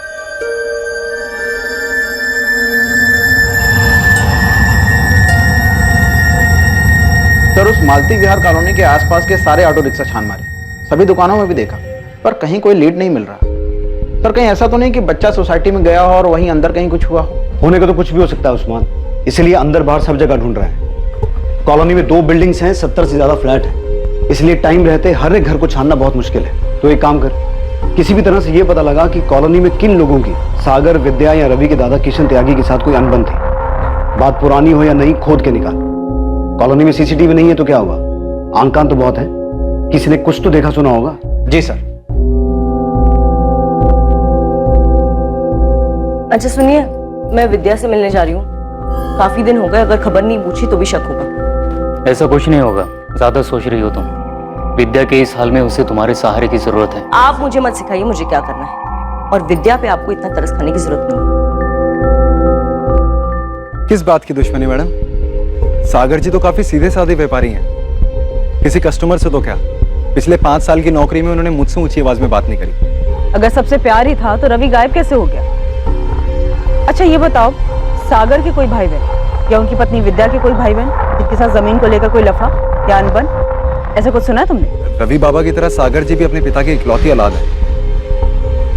विद्या भाभी का पता नहीं मेरे को, पर ऐसा सुना नहीं मैंने कुछ। अच्छा, ये दुकान के अलावा भी कोई बिजनेस है सागर का? बिजनेस नहीं मैडम, किराए पे घर दे रखे हैं। एक अपना घर है, उसके अलावा एक फ्लैट है और 2 घर और हैं। तीनों यहीं पर ही हैं, मालती विहार में। उनमें से 2 किराए पे चढ़ा रखे हैं उन्होंने। कौन कौन है किराएदार? एक तो यहीं रहते हैं 4थे माले पर, अभी अभी शादी हुई है उनकी, रिया यादव और हर्ष यादव। और दूसरे किराएदार? ममता पांडे, वो विधवा हैं, 2 साल से अपने बेटे पंकज के साथ रहती है। ये पंकज पांडे वही है ना जो उस दिन शाम को रवि के साथ खेल रहा था? हाँ मैडम। और वो तीसरा घर, वो खाली हो, किराए पे नहीं चढ़ा है? वो किराए पे नहीं है, वहां तो आलोक भैया रहते हैं। आलोक भैया सागर जी के दूर के रिश्तेदार हैं, चचेरे भाई हैं। वो उनसे किराया नहीं लेते, वो रवि को ट्यूशन भी पढ़ाते हैं और वो काफी परेशान भी है रवि को लेकर। सर एक्चुअली आपको एक घर की तलाशी जरूर लेनी चाहिए, पता नहीं मेरे ध्यान से कैसे निकल गया। किसका घर? अरे मैडम क्या कर रही हैं आप बिल्कुल सही नहीं कर रही हैं। सुमन शांत हो जाओ, ये लोग अपना काम कर रहे हैं। हाँ देख रही हूँ इनका काम, पूरी सोसाइटी के सामने हमें जलील कर रहे हैं ये लोग। कुछ नहीं मिला। नहीं मिला ना रवि, ना उसके कपड़े मिले, मतलब गलत थी ना आपकी खबर। अब बताइए किसने दिया था हमारा नाम? सुमन जी, नंदन जी आप लोग को तकलीफ हुई उसके लिए हम सोचते। नहीं नहीं, मैं जानती हूँ आपको मुझ पे शक क्यों हुआ है, क्योंकि मेरी औलाद नहीं है ना, मेरे बच्चे नहीं हो सकते, इसलिए आपको लगा कि ऐसा कुछ नहीं है। ऐसा ही है, जिस औरत के बच्चे नहीं होते वो दूसरों के बच्चे चुरा लेती है, ऐसा ही लगता है ना? सुमन जी हमारे पास ठोस वजह थी, आपका और विद्या का झगड़ा हुआ था और आपने विद्या को धमकी भी दी। विद्या तुझे कितनी बार बोला है कि सुबह के टाइम पे मोटर मत इस्तेमाल किया कर, सारा काम मेरे घर पे धरा का धरा रह जाता है, पानी नहीं भर पाया घर में। दीदी मैं कितनी बार कहूँ कि मैंने मोटर चालू नहीं की है, आज पानी जल्दी चला गया तो इसमें मैं क्या कर सकती हूँ? देख विद्या झूठ मत बोल वरना देख लेना मैं क्या करूंगी। अरे सुमन छोड़ ना, क्यों जब देखो सबसे झगड़ा करती रहती है। अरे वाह विद्या, तूने तो सुधा को भी अपनी साइड में कर लिया, बड़ी चालाक निकली तू तो। दीदी मुझे आपसे बहस नहीं करनी है, आपके पास तो कोई काम है नहीं, तो आप फुर्सत में लड़ाई कर सकती है, पर मेरे पास बहुत काम है। मुझे रवि को स्कूल के लिए तैयार करना है, उसका नाश्ता बनाना है, तो आप प्लीज जाइए यहाँ से। एक सेकंड, मतलब कहना क्या चाहती है तू? हाँ मेरी औलाद नहीं है इसलिए मैं झगड़ा कर रही हूँ? नहीं सुमन, विद्या ने ऐसा कुछ नहीं कहा है, तू चल। हाँ हो भी सकता है, शायद इसीलिए इतना गुस्सा भरा है आपके अंदर। बेटे की माँ होने का इतना घमंड मत कर विद्या, वरना किसी दिन ना तुझे बहुत पछताना पड़ेगा। हाँ मैंने ऐसा कहा था क्योंकि मैं गुस्से में थी, विद्या ने मुझे ताना मारा था और वो भी सुधा के सामने। मैडम वो बात उसी दिन खत्म हो गई थी, मामूली सा झगड़ा था वो। सर कोई मामूली झगड़ा नहीं था वो, जहाँ तक मुझे याद है विद्या भाभी उस झगड़े के बाद काफी दिनों तक परेशान रही थी। मम्मी मैं जा रहा हूँ। रवि, अरे मम्मी क्या कर रही है? स्कूल के लिए लेट हो रहा, जाने दो, आरुष चाचू आ गए। अच्छा लेट हो जाएगा। अभी चुप करके बैठ पहले। ये क्या कर रही हो मम्मी? कोई नहीं मैजिक ट्रिक सीखी जिससे मैं गायब हो जाऊंगा। ऐसा नहीं बोलती। रवि जल्दी कर, लेट हो रहे। चाचू बचा लो। रवि अभी क्या हुआ? नजर क्यों उतार रहे हमारे हीरो की? नहीं बस ऐसे ही, ताकि किसी की बुरी नजर ना लगे इसे। हमारे हीरो को किसकी नजर लगेगी? हा? मैं हूं ना इसके साथ, अब खाम का टेंशन ले रही है। Bye mummy. बाय।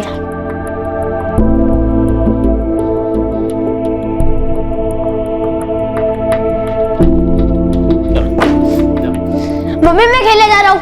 रवि धीरे, और 1 घंटे में वापस आ जाना। नहीं मम्मी 2 घंटे प्लीज। कोई मोल भाव नहीं, 1 घंटा मतलब 1 घंटा, समझे? जल्दी वापस आना। क्या बात है भाभी, 1-2 दिन से देख रहा हूँ आप रवि को लेकर कुछ ज्यादा ही परेशान है। वो क्या है ना, कुछ लोगों की बातें बहुत डरा देती हैं लोग।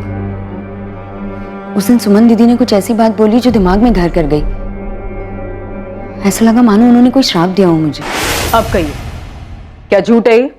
गुस्से में मैंने क्या कहा ये सबको याद है, लेकिन ये किसी को याद नहीं है कि उस दिन के बाद कितनी बार मैंने रवि को अपने घर पे बुला के सामने से मिठाई खिलाई, चॉकलेट खिलाई। 1 मिनट, आप रवि को खुद बुलाकर चॉकलेट और मिठाई देती थी, तो क्या 16 जून को भी आपने यही किया था? रवि को बुलाकर चॉकलेट दी थी जब वो घर लौट रहा था?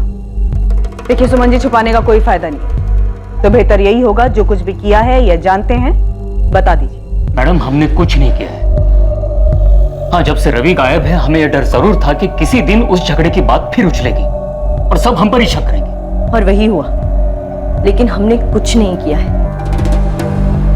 चलो मैडम देखिए, विद्या ने आपको हमारे बारे में तो सब कुछ बता दिया, लेकिन हमें पूरा यकीन है कि उसने आपको अपने राज के बारे में तो नहीं बताया होगा। कैसा राज? ममता पांडे। ममता के बारे में उसने आपको नहीं बताया होगा ना? मुझे पूरा यकीन था उसने नहीं बताया होगा। कौन ममता? वो सागर की किराएदार? उसी से पूछ लीजिए ना, क्यों विद्या का पति सागर एक अकेली औरत के घर के बार बार चक्कर काटता है। मेरे बारे में तो उसने सब कुछ बता दिया, लेकिन उसके बारे में उसने अपनी जुबान से कुछ नहीं निकाला। क्यों? सर हो सकता है सुमन ने हमें ममता वाली बात हमें गुमराह करने के लिए बताई हो। मुमकिन है, लेकिन एक 9 साल का बच्चा इतने दिनों से गायब है तो किसी भी बात को लाइटली नहीं ले सकते हैं। किरण, तुम ममता के घर की तलाशी लो, मैं इधर सागर से बात करता हूं। मम्मी, सुमन आंटी के घर में पुलिस क्यों आई थी? क्या सुमन आंटी ने रवि को अपने घर में छुपाया है? तू कुछ भी बोल देता है। चल अपना होमवर्क कर। सुमन आंटी ने छुपाया।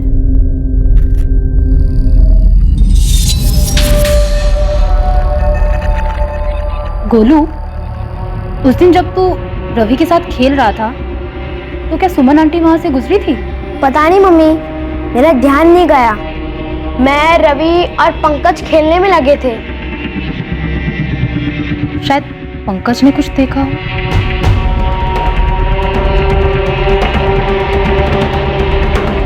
सागर, तुम्हारे और ममता के बीच क्या है? आपको पता भी अब क्या बात कर रहे हैं? अब सागर भैया भी शक कर रहे हैं? शक नहीं, सवाल कर रहा हूं। सागर, क्या रवि तुम्हारी किराएदार ममता पांडे के बुलाने पे उसके घर जा सकता है? क्या ममता कुछ ऐसा कर सकती है? सर, आप ममता पांडे को इसमें क्यों घसीट रहे हैं? ममता क्यों रवि को गायब करेगी? हाँ, ये सच है कि मैं ममता से मिलने अक्सर उसके घर जाता हूँ, लेकिन जैसा आप सोच रहे हैं वैसा नहीं है। तो फिर कैसा है? सर, 3 साल पहले ममता पांडे के पति की डेथ हो गई थी। तब से वो बेचारी अकेले अपने बेटे पंकज की परवरिश कर रही है। मैं कभी कभी पैसों से थोड़ी बहुत उसकी मदद कर देता हूँ, उसके बेटे के साथ खेल लेता हूँ इंसानियत के नाते, बस। तुम्हारी पत्नी विद्या को तुम्हारी इस इंसानियत के बारे में पता है? जी हाँ, विद्या जानती है कि ममता हमारी किराएदार है। सागर, मेरा सवाल ध्यान से सुनो। तुम जो ममता पांडे से बार बार मिलते हो, उसे पैसे देते हो, इस बारे में तुम्हारी पत्नी विद्या को पता है?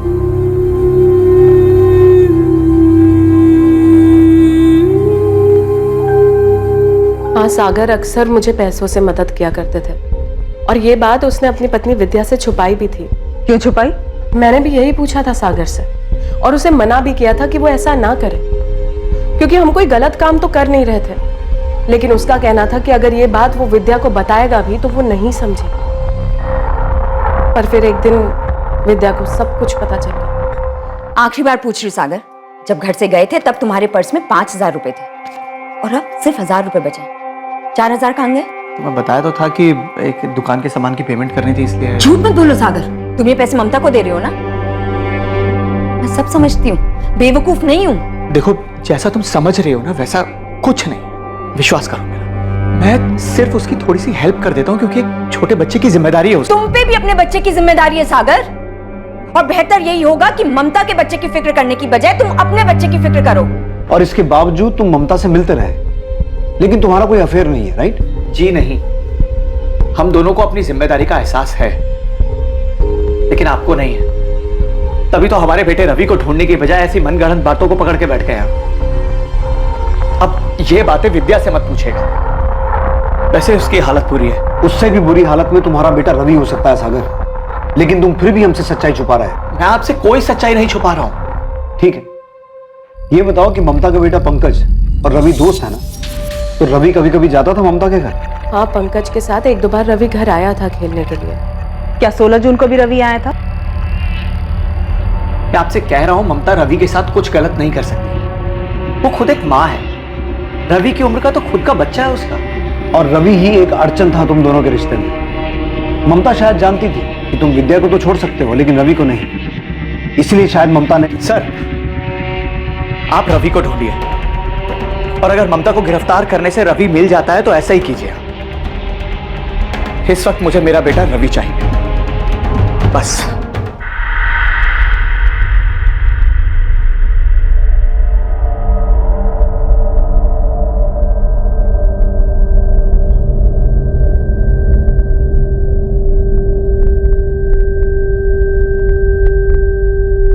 Hands up.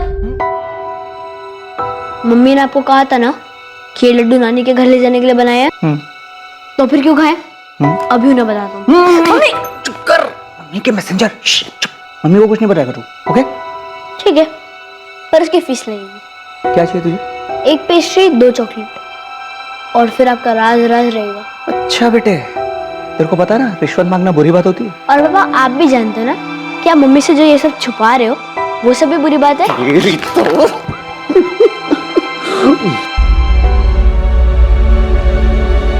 आलोक भाई, अब तो ही कुछ करना। ये लोग तो रवि को ढूंढने के बजाय पता नहीं क्या क्या वाहियात बातें कर रहे हैं। सागर भैया आप फिक्र मत कीजिए, मैं इसी काम में लगा हुआ हूँ। सुमन और नंदन पर भी मेरी नजर है। आप बस भाभी और चाचा जी का ध्यान रखिए।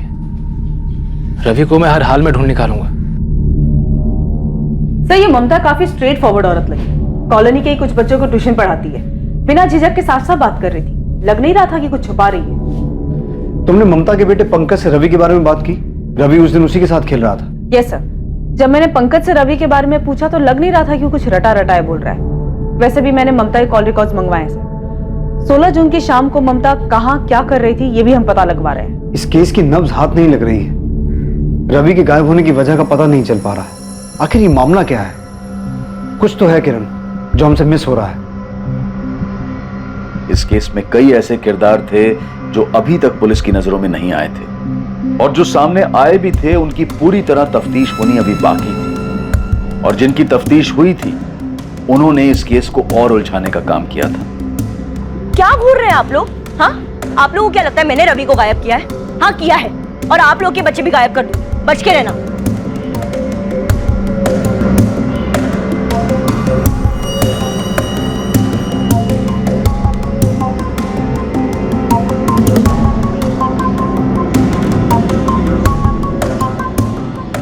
रवि के गायब होने से पूरे इलाके में डर का माहौल था, लेकिन सबसे बड़ी मुश्किल की घड़ी रवि के परिवार वालों के लिए थी। रवि की गैर मौजूदगी ने उनकी जिंदगी वीरान कर दी थी।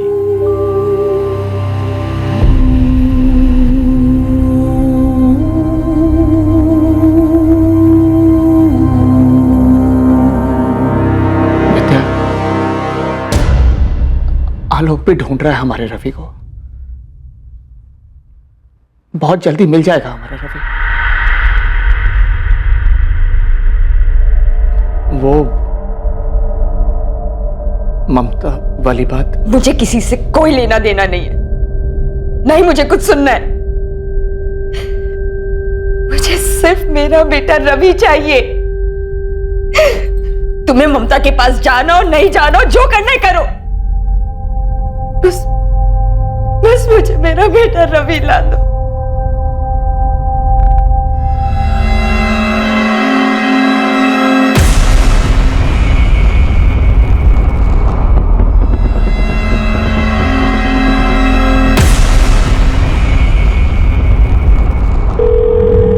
हाँ रिया, मैं बोल रहा हूँ। सब ठीक है वहाँ? हाँ फिलहाल सब ठीक है। किसी ने मेरे बारे में पूछा? नहीं, अब तक तो नहीं। अच्छा है, सबका ध्यान रवि को ढूंढने में, हम पे नहीं। लेकिन पुलिस हर घर में पूछताछ कर रही है। करने दो, हमारे घर आएगी तो कुछ नहीं मिलेगा उन्हें। बस तुम सोच समझ के जवाब देना। हर्ष, मुझे अब कितने दिन यहाँ रहना होगा? बस कुछ दिनों की बात है रिया, मैंने सारी तैयारी कर ली है। सब कुछ प्लान के हिसाब से चल रहा है। ठीक है।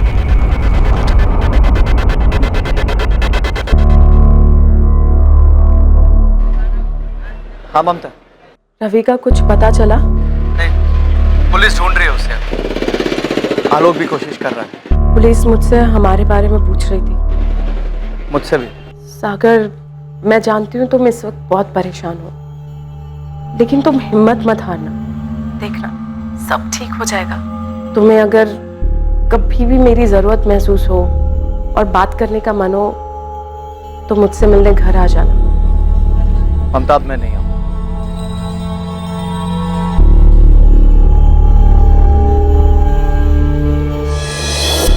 मैम अगर सुमन और नंदन के 1 महीने के कॉल रिकॉर्ड्स में कुछ नहीं निकला है तो आप उनके 3 महीने के कॉल रिकॉर्ड्स निकलवाइए। और क्या आपने उनकी लोकेशन डिटेल्स चेक की?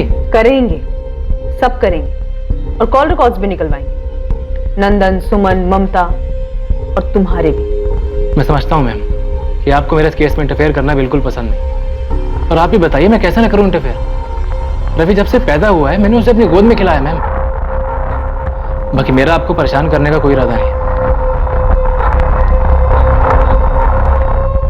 सर पूरे एरिया में पता किया, ये कॉलोनी बेगिंग माफिया या किडनैपिंग गैंग के रडार में थी ही नहीं। सर हमने ममता और सुमन पर भी नजर रखी हुई है। ममता भी उस शाम पड़ोस में ट्यूशन पढ़ा रही थी, कहीं से कोई लीड ही नहीं मिल रही है। रवि आखिर है कहाँ?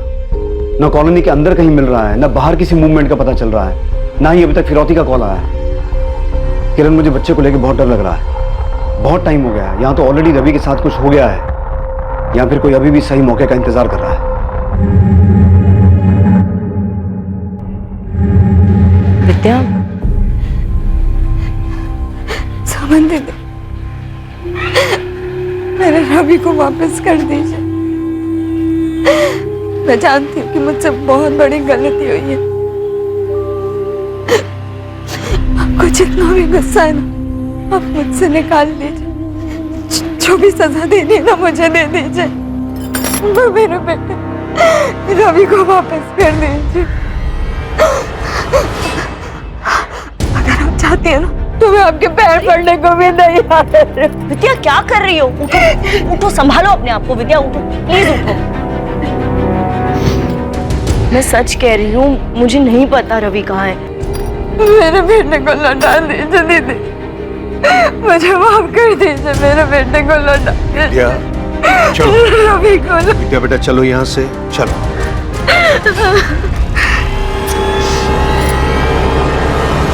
सर रवि जिस मैदान में खेल रहा था उस मैदान के आसपास 3 बिल्डिंग में मैंने तलाशी ली। ये प्रोसीजर काफी लंबा है सर, और कॉलोनी के काफी लोग नाराज भी हो रहे हैं। लेकिन हमारे पास इसके अलावा कोई ऑप्शन नहीं है। सर वो सागर का कजन ब्रदर वो दोबारा आया था। सर सागर से ज्यादा तो आलोक उतावला रहता है, अपने आइडियाज देता रहता है अलग से। मुझे आलोक पे भी शक होता है। आलोक की बैकग्राउंड डिटेल सामने आई?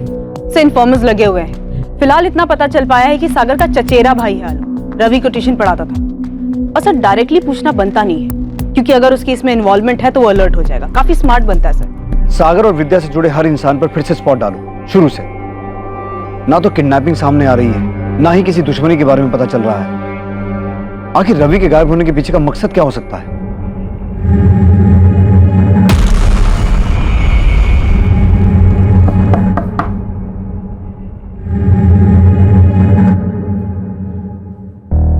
भाभी, आपसे कुछ जरूरी बात करनी है।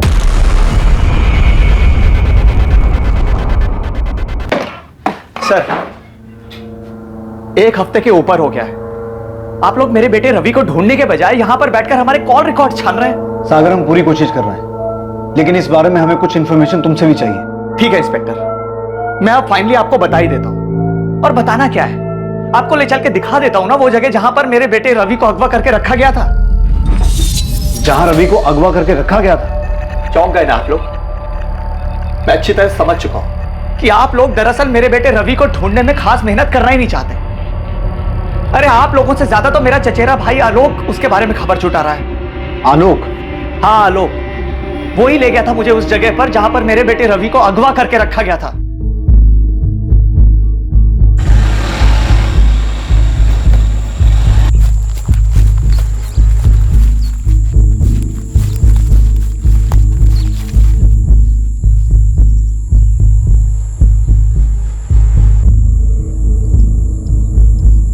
आलोक, यहां तो कोई भी नहीं है। तुमने तो कहा था रवि यहीं पे। रवि यहीं था सागर भैया, उन लोगों ने अपना ठिकाना बदल लिया।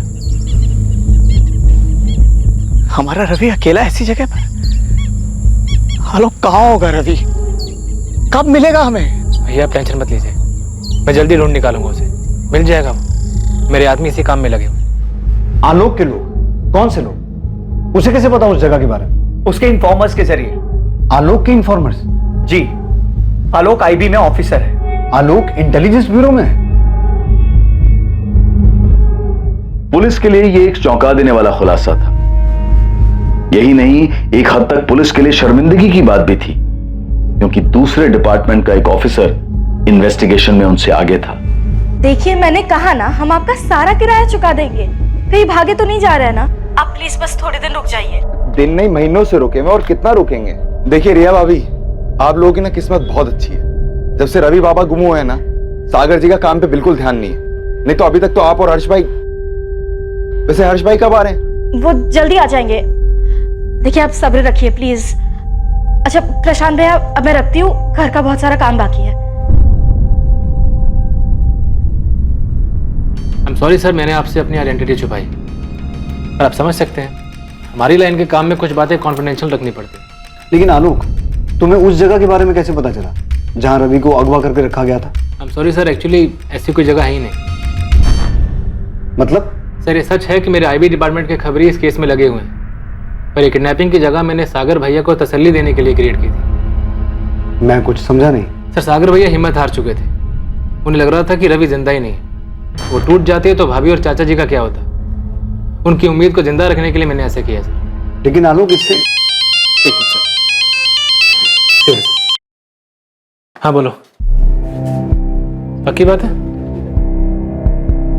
ठीक है, बाद में बात करता हूँ। सर मेरे डिपार्टमेंट के खबरी ने अभी अभी एक बहुत तगड़ी लीड दी है। पहले मुझे लग रहा था कि ये काम किसी करीब के आदमी का, पर ऐसा है नहीं।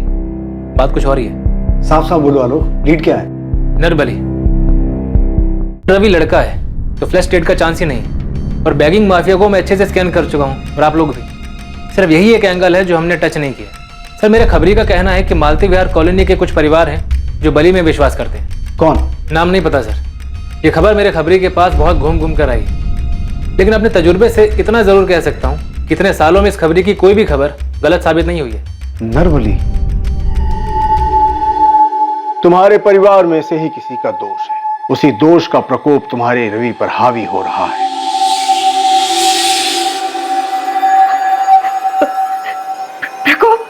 प्रकोप बाबा, मतलब बाबा मेरा बेटा ठीक तो है ना बाबा? तुम्हारे घर के आसपास ही है रवि। आसपास मतलब कहाँ बाबा? प्रतीक्षा करनी होगी। दोष का प्रकोप रवि पर बहुत भारी है। कोई ऐसा तरीका नहीं है जिससे रवि जल्दी आ जाए? कोई विधि वगैरह हो?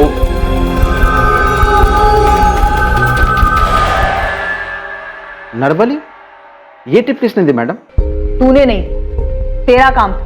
तुझसे ज्यादा वो आईबी वाले की खबरी इंफॉर्मेशन ला रहे हैं। सॉरी मैडम, पर कसम से मैंने अपने काम में कोई डील नहीं की है। वैसे ये नरबली वाली खबर सच तो है ना? उस्मान, तू अपना काम कर, समझा? दूसरे काम में नुस्ख मत निकाल। देख तू अपने लेवल पे पता कर कि कॉलोनी में ऐसे कौन कौन से लोग हैं जो नरबली में विश्वास रखते हैं। जी।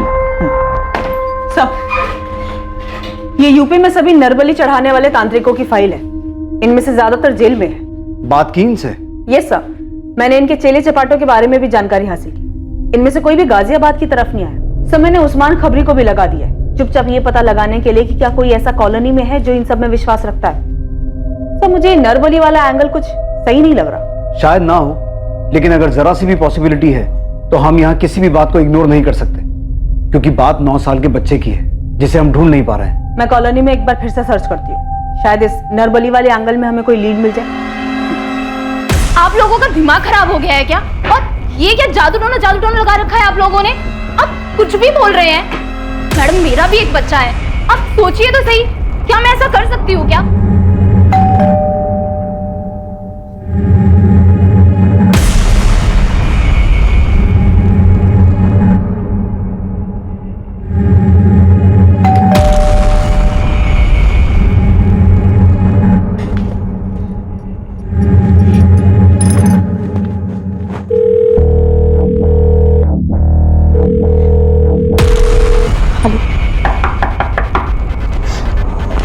जी क्या हुआ?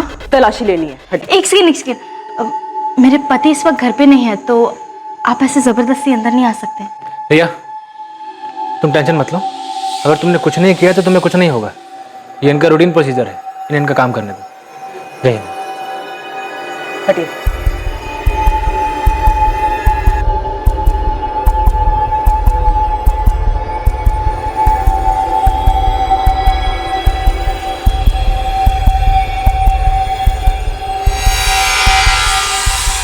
मैम, यहाँ पे कुछ नहीं मिला।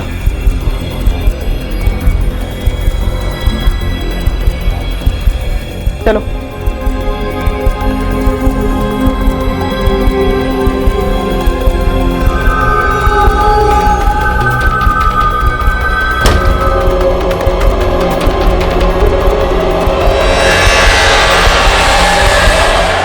ये क्या कर रहे हैं आप लोग?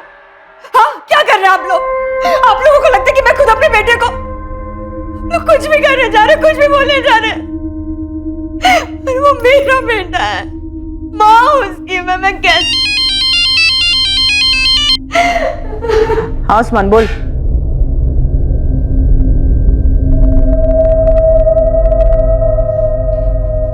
आप खुद बाबा के पास गई थी या कोई लेके गया था? हाँ सर, सच है ये। मैं ले गया था विद्या भाभी को बाबा जी के पास, क्योंकि परेशान थी हूँ बहुत ज्यादा।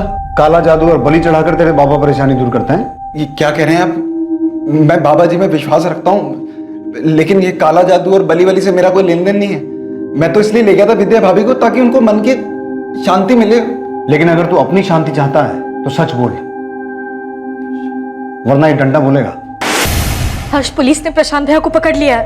भैया वो सब छोड़ो तुम, आज के आज निकलो वहां से, और जो भी पहली ट्रेन मिले पकड़ के कानपुर आ जाओ। ठीक है। सर ये किस गुनाह की सजा दे रहे हैं सर आप? मैं सच में सागर भैया और भाभी का भला चाहता हूं मैं, ताकि उनको तसल्ली मिले। लेकिन तेरे जवाब से हमें तसल्ली नहीं मिली। सर ये क्या कह रहे हैं सर आप? मैं सच में उस दिन रवि को ढूंढ रहा था, पैंतरा नहीं है ये कोई। सर मुझे कुछ याद आ रहा है सर।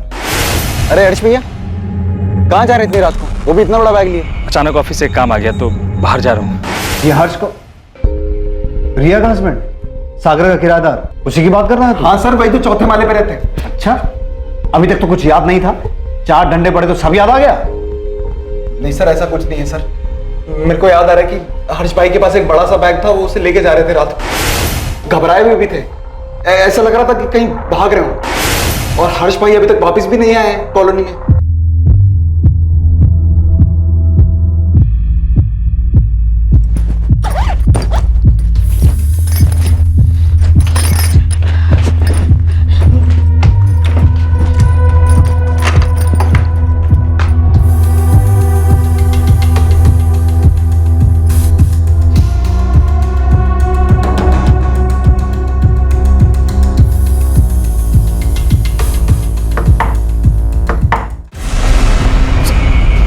अच्छे से देखो। सर ये आप लोग क्या कर रहे हैं? सर मैंने कुछ नहीं किया है। कुछ नहीं किया? गलती हो गई, मैं सागर भैया को धोखा नहीं देना चाहता।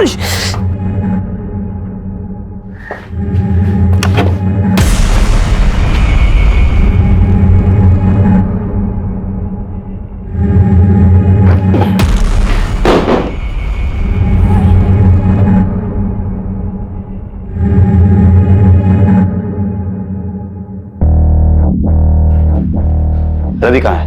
रवि मुझे नहीं पता सर।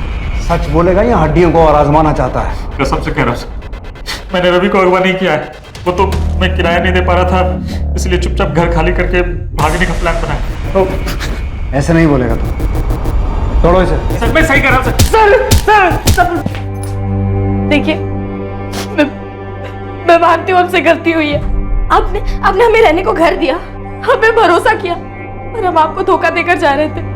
सागर भैया, विद्या भाभी, मैं कह रही हूँ हर्ष ने रवि को कुछ नहीं किया है। भाभी प्लीज प्लीज आप पुलिस को बोल दीजिए कि वो हर्ष को छोड़ दे प्लीज। सर कुछ मिला आपको हर्ष के इंटरोगेशन से? नहीं आलोक, हर्ष के कॉल रिकॉर्ड्स और लोकेशन डिटेल्स भी स्कैन किए, और कानपुर जिस जगह वो नई नौकरी के लिए गया था वहां उसके कलीग से भी बात की। और 16 जून को गाजियाबाद से हर्ष ने जो ट्रेन पकड़ी थी कानपुर के लिए, वहां के भी कुछ आई विटनेस ने कहा है कि उन्होंने हर्ष के साथ कोई बच्चा नहीं देखा। सर आई थिंक हमें हार नहीं माननी चाहिए। वो तो हम हरगिज नहीं मानेंगे आलोक, जब तक ये केस सॉल्व नहीं हो जाता चैन से नहीं बैठे। अगले कई दिनों तक पुलिस पूरी ताकत से रवि को ढूंढने में लगी थी। आलोक की कोशिशें भी जारी थी, लेकिन रवि की गुमशुदगी का राज अब भी राज ही बना हुआ था। रवि को गायब हुए 1 महीना बीत चुका था। गुनहगार को शायद लग रहा था कि उसका जुर्म अब हमेशा के लिए एक राज ही बना रहेगा, लेकिन यह सच की फितरत है। देर सवेर ही सही एक दिन सामने आ ही जाता है, और ऐसा ही इस केस में भी होने वाला था। ठीक है, मैं आता हूं। प्रशांत, मैं थाने जाके आ रहा हूं।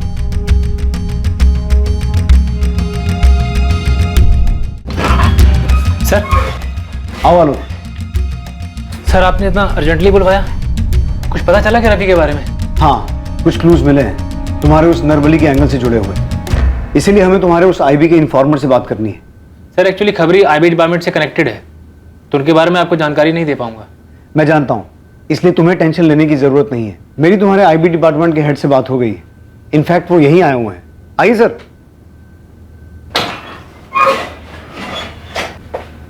ये हैं तुम्हारे आईबी डिपार्टमेंट के हेड मिस्टर कैलाश चौहान। कैसे आलोक?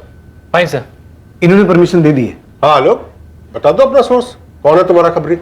सॉरी सर, मैं आपकी बात रिस्पेक्ट करता हूँ, लेकिन वो खबरी जो है सर, वो सर ये आईबी डिपार्टमेंट के हेड नहीं, हमारा कांस्टेबल है विलास रावत। तेरा खेल खत्म हो गया आलोक, तू कोई आईबी ऑफिसर नहीं है। यही सोच रहा है ना कि तेरी असलियत हमें कैसे पता चली? तेरे ही बड़बोलेपन ने तुझे फंसा दिया। बोल उस्मान, क्या खबर सुनानी है?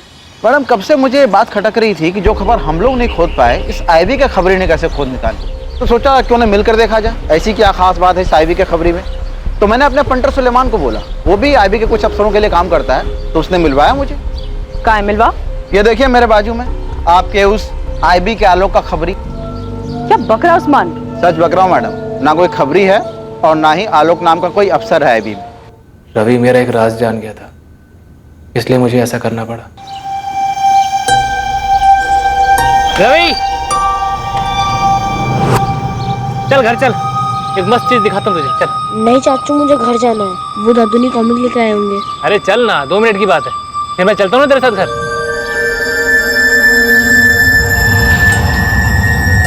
चले? कौन सा? क्या जान गया था?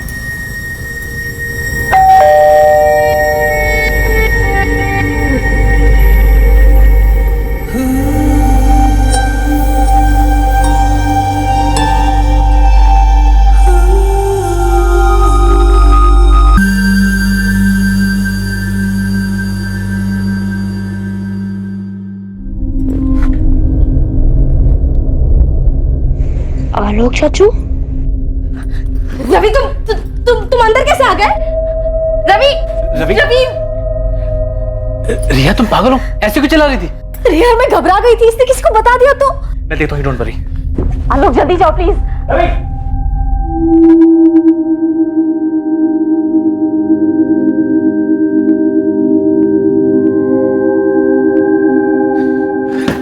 मिला रवि, मिला? तुमने समझा दिया उसे? नहीं मिला, पता नहीं कहाँ चला गया। नहीं मिला मतलब? अरे तुम्हें समझ आ रहा है आलोक, यहाँ क्या हुआ है? रवि ने देख लिया हमें। तुमने दरवाजा कैसे खुला छोड़ दिया? अंदर कैसे आ गया वो? सबको बता देगा, देख रहा है। रिया, कुछ नहीं होगा, कुछ नहीं होगा, मैं समझा दूंगा उसे, टेंशन मत। आलोक निकलो तुम, अब हम मिल नहीं सकते, तुम निकलो यहाँ से, हमें खत्म करना होगा। ये क्या बोले जा रही हो तुम? आलोक निकलो यहाँ से, बस हो गया। सर, मुझे लगा रिया घबरा गई है, इसलिए ऐसा बोल रही है। उस वक्त मैं वहां से चला गया, और जब रवि मुझे मिला, मैंने उसे सब समझा दिया। वो बोला कि मेरा राज राज रखेगा। उसके बाद जब भी मैं उसे पढ़ाने जाता या उसको कहीं भी देखता था, उसकी चुप्पी मुझे डराती थी, और रिया तो मुझसे भी ज्यादा डरी हुई थी। मुझे मिलने तक को मना कर दिया था उसने। आलोक देखो, मैंने कह दिया ना, मैं नहीं मिलूंगी, मतलब मैं नहीं मिलूंगी। देखो, जो हो गया सो हो गया, पर मैं और रिस्क नहीं ले सकती। देखो आलोक, मेरा पति हर्ष ना बहुत बोला है, मुझे कभी किसी चीज के लिए नहीं टोकता, लेकिन अगर ये चीज उसे पता चल गई ना, वो बर्दाश्त नहीं कर पाएगा। या तो वो मुझे मार देगा या छोड़ देगा। नहीं रिया, ऐसा कुछ भी नहीं होगा, तुम बेकार में डर रही हो। अगर रवि ने तुम्हारे भैया को ये बात बता दी तो क्या होगा? नहीं बताएगा वो, मैंने समझा दिया उसे। आलोक, रवि अभी बच्चा है, और तुम श्योर हो कि वो कभी भी किसी को कुछ भी नहीं बताएगा? कभी नहीं।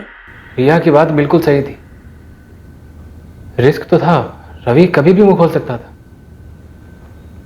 तो मैंने सोचा इसका परमानेंट सॉल्यूशन निकालना पड़ेगा। आप मुझसे एक वादा करेंगे कि वो राज हमेशा आपके और मेरे बीच रहे? हाँ? प्रॉमिस? मैं जाऊं? हाँ बेटा, जाओ।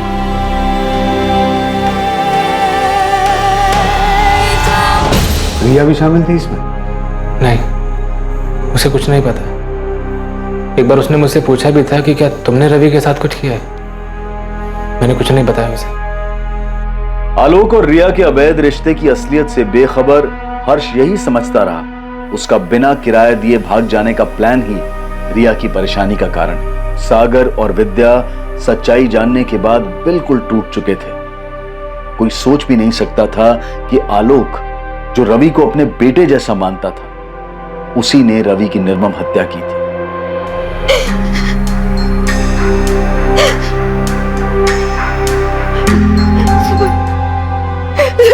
मेरा रवि, मेरा रवि। इतने लंबे समय तक रवि की लाश आलोक के घर में ही थी, लेकिन आस पड़ोस वालों को पता भी नहीं चला। आलोक से पूछने पर उसने बताया कि वो लाश पर लगातार इत्र छिड़कता रहा ताकि आसपास के लोगों को लाश की बदबू ना आए। अगर रिया और आलोक के रिश्ते का सच सबके सामने आ जाता तो ज्यादा से ज्यादा क्या होता, उनकी निजी जिंदगी और रिश्तों में तनाव पैदा हो जाता। जाहिर है कि उनके सगे संबंधियों को यह सच जानकर ठेस पहुंचती, लेकिन वक्त के साथ ये दौर भी गुजर जाता।